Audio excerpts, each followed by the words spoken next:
atenção, Mateus 2, de 1 a 12, mesmo assentado como você está, mas com toda atenção, abra a sua Bíblia aí, vamos recordar um pouco de uma das histórias que estão preservadas nos evangelhos acerca deste momento, né, em que Jesus nasceu, e esta porção é de Mateus 2, versos de 1 a 12, que diz assim: Tendo Jesus nascido em Belém da Judéia, em dias do rei Herodes, eis que vieram uns magos do Oriente a Jerusalém e perguntavam: onde está o recém-nascido rei dos judeus? Porque vimos a sua estrela no Oriente e viemos para adorá-lo. Tendo ouvido isto, alarmou-se o rei Herodes e com ele toda Jerusalém. Então, convocando todos os principais sacerdotes e escribas do povo, indagava deles onde o Cristo deveria nascer. Em Belém da Judéia, responderam eles, porque assim está escrito por intermédio do profeta: E tu, Belém, terra de Judá, não és de modo algum a menor entre as principais de Judá, porque de ti sairá o guia que há de apacentar o meu povo Israel. Com isto, Herodes, tendo chamado secretamente os magos, inquiriu deles com precisão quanto ao tempo em que a estrela aparecera. E enviando-os a Belém, disse-lhes: Ide informar-vos cuidadosamente a respeito do menino, e quando o tiverdes encontrado, avisai-me, para eu também ir adorá-lo. Depois de ouvirem o rei, partiram, e eis que a estrela que viram no Oriente os precedia, até que, chegando, parou sobre onde estava o menino. E vendo eles a estrela, alegraram-se com grande e intenso júbilo. Entrando na casa, viram o menino com Maria, sua mãe. Prostrando-se, o adoraram, e abrindo os seus tesouros, entregaram-lhe suas ofertas, ouro, incenso e mirra. Sendo por divina advertência prevenidos em sonho, para não voltarem à presença de Herodes, regressaram por outro caminho à sua terra. Eu quero chamar a sua atenção, no boletim nós temos uma mensagem que é do saudoso pastor Isaltino. E aquilo que eu vou refletir com os irmãos aqui tem um pouco a ver com isto, né?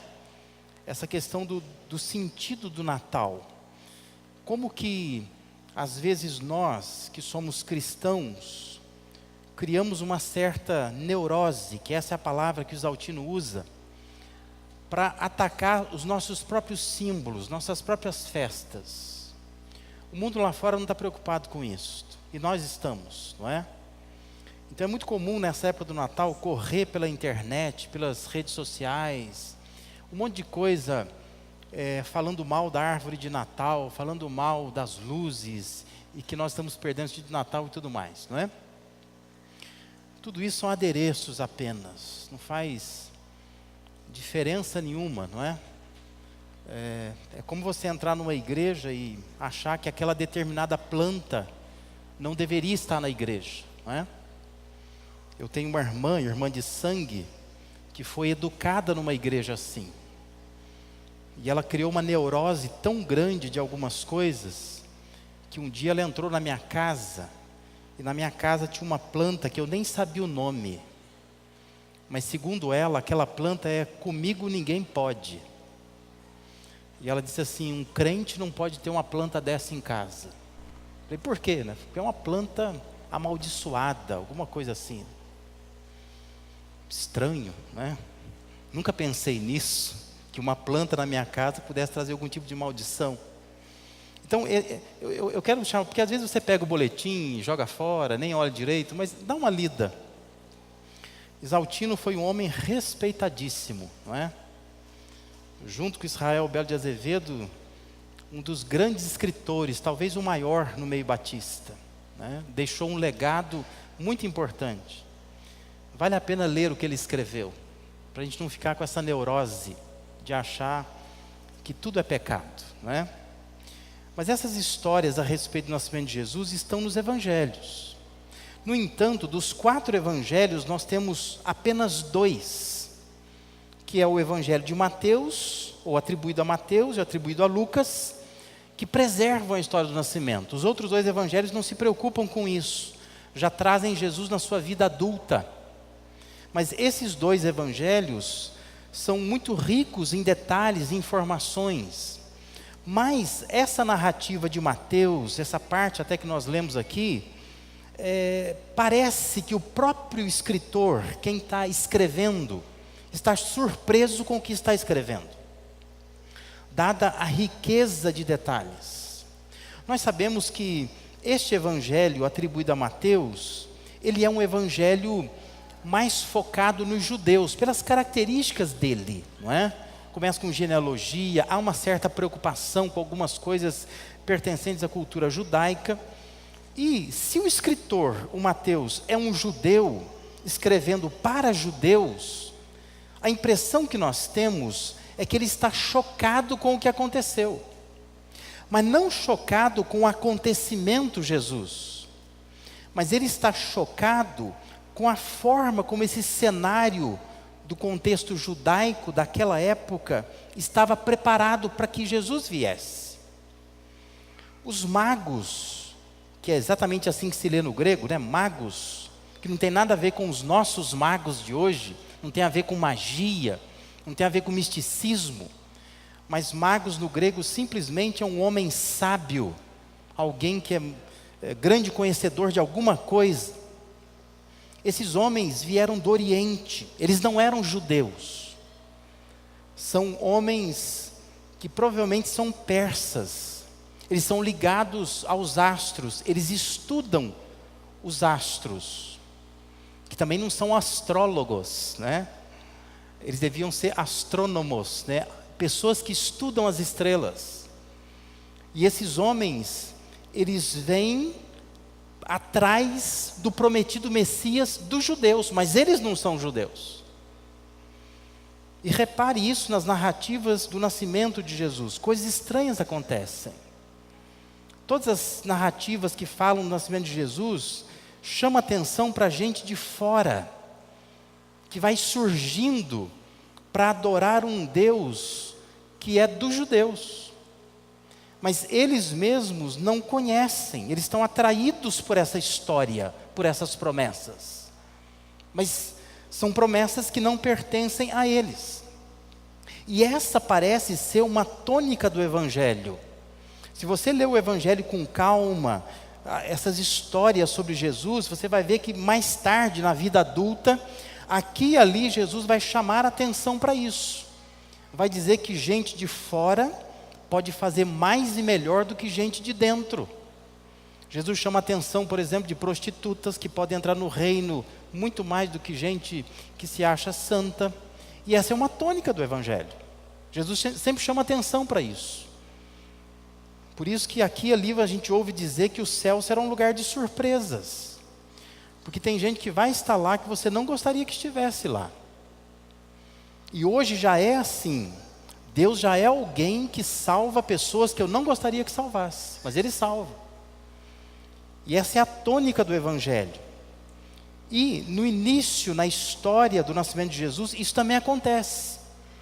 Tem gente que ninguém convidou. Por que esses magos persas estão vindo atrás do Messias? A resposta é simples, porque nenhum judeu está indo atrás do Messias, não é? E Deus vai atrair gente de fora para chamar a atenção daqueles que são de dentro. Isso porque os judeus daquela época tinham perdido um monte de coisa. Perdido a noção do que era realmente ser um israelita. E eu quero chamar a sua atenção nessa noite para isso. Pensar no que eles haviam perdido. E o que nós como cristãos também estamos perdendo. E talvez a gente não deveria perder.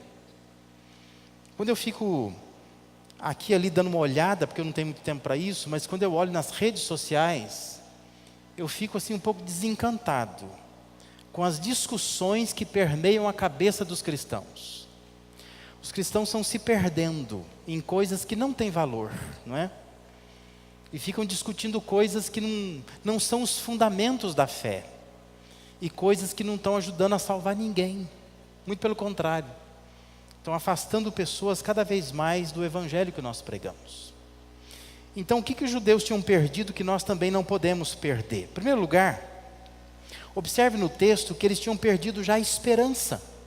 Não havia mais esperança. Versículos 1 e 2 dizem que Jesus, tendo nascido em Belém da Judéia, em dias do rei Herodes, vêm esses magos do Oriente a Jerusalém, e eles perguntam: onde está o recém-nascido rei dos judeus? Porque vimos a sua estrela no Oriente e viemos para adorá-lo. Ou seja, esses estranhos, esses persas, eles tinham noção do tempo. Eles sabem que naquele tempo o Messias deveria nascer, mas o que eles não sabem é aonde ele nasce, qual o local, qual é o lugar. Mas eles saem a procurar. Como a gente fala, quem tem boca vai a Roma, né? Quem tem boca vai a Jerusalém. E eles vão a Jerusalém, porque lá é o centro da religião judaica. Eles têm boca, eles vão lá, eles vão perguntar: onde é que ele vai nascer? Nós queremos saber. Aí no versículo 3 a 6, diz que o Herodes, que era o rei, ele se alarma com isso, porque ora, se vai nascer um rei dos judeus, estou preocupado com isso, porque vai tomar o meu trono. E diz que todo mundo ficou alarmado, e ele chama então quem? Quem que ele chama? Os batistas, não é? Não é os batistas. Ele chama os judeus, mas os líderes judaicos. Diz que ele chama os principais sacerdotes e escribas, a liderança. E chama a liderança para saber sobre o Cristo que deveria nascer. E a pergunta dele é: aonde que ele vai nascer? E o curioso é que os sacerdotes e escribas têm na ponta da língua um versículo: ele vai nascer em Belém. Ou seja, eles têm a informação correta, mas não têm noção do tempo. O rei já havia nascido, e eles não estão nem aí, não estão sabendo. Tem a teologia, tem o conhecimento, mas não tem noção do tempo. Já aconteceu, e eles não perceberam. Que para nós cristãos até hoje é assim, né? Os judeus não têm noção do tempo, porque o Messias já nasceu e eles não perceberam, né? Estão ainda aguardando que o Messias nasça. Mas naquele período, os persas sabem que já nasceu, viemos para adorá-lo, só não sabemos aonde ele está. E os judeus dizem, a liderança diz: ele vai nascer em Belém. Mas já nasceu? Eles não têm nem noção do tempo, porque eles já haviam perdido a esperança. Eles não estavam esperando mais o Messias vir. Toda vez que se perde a esperança, se perde a noção do tempo. Nós precisamos resgatar isso entre nós. Porque às vezes a gente se perde com discussões tolas, e nós não estamos atentos ao tempo de Deus. O que Deus está fazendo? E é comum entre nós cristãos a gente perder o trem da história. Nós não temos noção do que Deus está fazendo, porque nós estamos perdendo a noção do tempo. O que Deus quer fazer. E estamos, às vezes, reunidos em torno de coisas que não têm grande valor e que não promovem esperança nas pessoas que estão morrendo lá fora. Em segundo lugar, nós também não podemos perder a confiança. O versículo 9 diz que depois de ouvirem o rei, partiram. E eis que a estrela que viram no oriente os precedia, até que, chegando, parou sobre onde estava o menino. O que os judeus tinham, afinal de contas? Os judeus tinham todas as promessas de Deus nas mãos. Se a gente lê Isaías, Miqueias, se a gente lê os salmos messiânicos, a gente fica com os olhos cheios. Quanta promessa, quanta informação, quantos apontamentos, quanta teologia. Os magos tinham o quê? Eles tinham uma estrela, só isso. A diferença é que eles confiavam naquela estrela. E os judeus não confiavam em todas as promessas que tinham. E esse é um risco que nós temos, de não confiar nas promessas de Deus. De achar que a Bíblia é só um acessório, que a Bíblia é apenas uma ferramenta para gerar discussões, mas não é de fato Um livro que produz confiança. A palavra de Deus está ali. Nós precisamos confiar que Deus continua vivo, agindo na história, e eu e você participamos dessa história. E nós precisamos confiar nisso. Os judeus já não confiavam mais. Os magos estrangeiros não tinham nada, tinha uma estrela só, mas eles iam seguindo. Os judeus tinham promessa, não seguia nada, né? Estavam parados, de braços cruzados, porque não tinham confiança mais naquilo que Deus havia feito. Mais tarde, Jesus precisaria desafiar aquele povo, lá em Mateus 11, 28 a 30, dizendo assim: vinde a mim, todos que estáis cansados, sobrecarregados, e eu vos aliviarei. Tomai sobre vós o meu jugo e aprendei de mim, porque sou manso e humilde de coração, e achareis descanso para a vossa alma, porque o meu jugo é suave e o meu fardo é leve. Jesus tem que convidar o povo judeu para isso. Venham atrás de mim, venham encontrar descanso em mim. Vocês não confiam mais, perderam completamente a confiança. Nós precisamos avaliar se nós já perdemos a confiança em Deus. Nós estamos apenas deixando o tempo passar, vivendo, vindo à igreja, indo embora da igreja, mas sem confiança nenhuma de que Deus pode de fato intervir na nossa vida, na nossa história, naquilo que Deus quer se propor a fazer na nossa vida. Em terceiro lugar, nós não podemos perder, como os judeus perderam, a alegria. Olha o versículo 10. E vendo eles a estrela, alegraram-se com grande e intenso júbilo. O povo judeu havia perdido a alegria. Se você ler os evangelhos com todo cuidado, você vai perceber que o templo virou lugar de comércio. O povo não tinha alegria de ir no templo. Aquelas orientações de Deus no passado se tornaram instrumentos de opressão sobre o povo. Só usava para isso. Para dizer não pode isso, não pode fazer aquilo, um monte de coisa. Mas os estranhos, os persas, estão alegres. Porque virá alguém que é prometido para os judeus, mas nós estamos alegres com isso. Mas eles mesmos não estavam alegres, faltava-lhes a alegria. Jesus, em seu nascimento, promove a alegria dos estrangeiros, quer promover a nossa também. O povo judeu já havia visto bem mais que uma estrela, mas não festejavam, não se alegravam. Nós precisamos pensar se nós ainda temos alegria nas coisas de Deus, né? Se esta é de fato a nossa alegria, ou se a nossa vida cristã é apenas uma composição da nossa vida religiosa. Eu preciso estar na igreja, eu preciso fazer algumas preces, eu não posso começar uma nova semana sem esse momento, faz falta, mas é só uma composição da nossa vida religiosa. Não é um momento de alegria, de grande alegria, onde eu estou na presença de Deus, na companhia dos meus irmãos. E por último, o povo judeu havia perdido, nós não podemos perder a entrega, ou a disposição da entrega. Versículo 11 diz: entrando na casa, não é mais na estrebaria, presta atenção nisso, não é mais numa manjedoura. Dias já haviam se passado, eles estavam já numa casa, mas eles entram nessa casa e viram o menino com Maria, sua mãe. Prostrando-se, o adoraram e, abrindo os seus tesouros, entregaram-lhe suas ofertas, que eram ouro, incenso e mirra. Cerca de 450 anos antes, Deus já estava sofrendo com o seu povo, porque o seu povo não estava entregando mais ofertas e dízimos no templo. 450 anos antes, Deus já estava dizendo: olha, vocês perderam essa noção da entrega, a disposição de entregar. Vocês não querem mais se entregar. Isso está muito simbolizado nos dízimos e nas ofertas, não é?